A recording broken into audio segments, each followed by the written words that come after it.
আমার স্ত্রীকে বলতে ইচ্ছে হতো, মিলি, একটা বাচ্চা হলে বেশ হয়। ঘরটা কেমন ফাঁকা ফাঁকা লাগে। বলতে চেয়েও বলতে পারতাম না, সংকোচ হতো।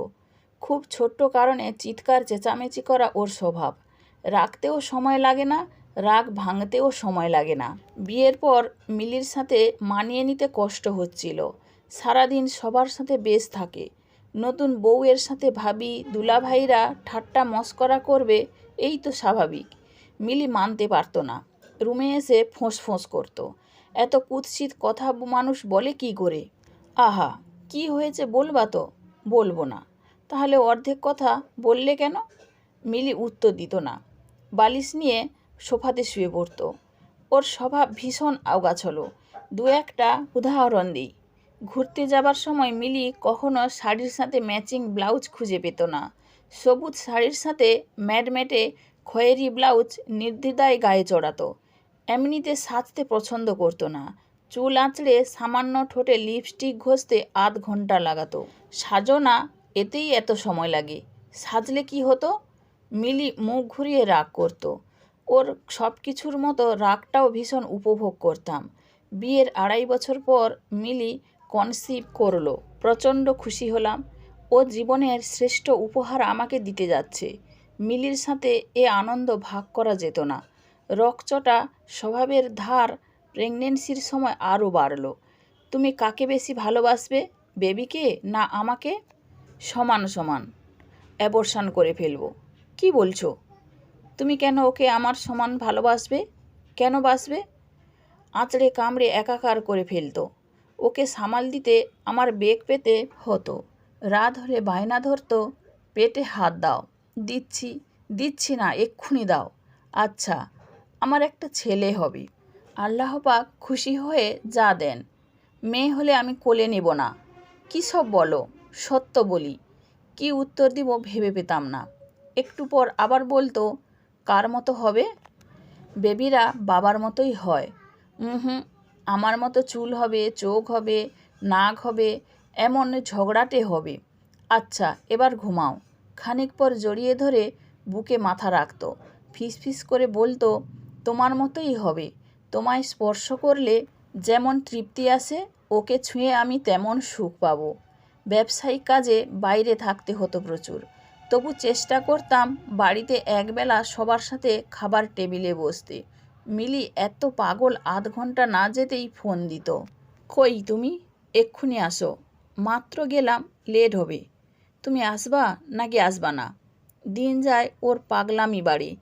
চিটাগাং ছিলাম 15 দিন। রোজ রাতে ফোন দিয়েই কি করো? হাঁটছি। ঘুমাবে না? ঘুম পাচ্ছে না। ঘুমানোর চেষ্টা করো। খবরদার আমার উপর মাতব্বরি করতে আসবে না। কে হও তুমি আমার?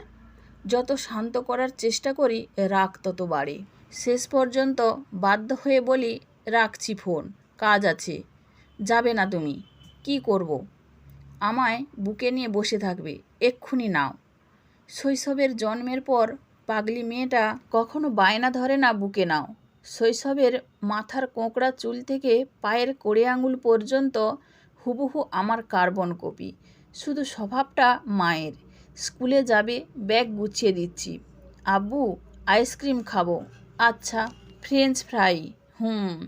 তারপর চকলেট, চিকেন রোল, ঝালমুড়ি সব পাবে।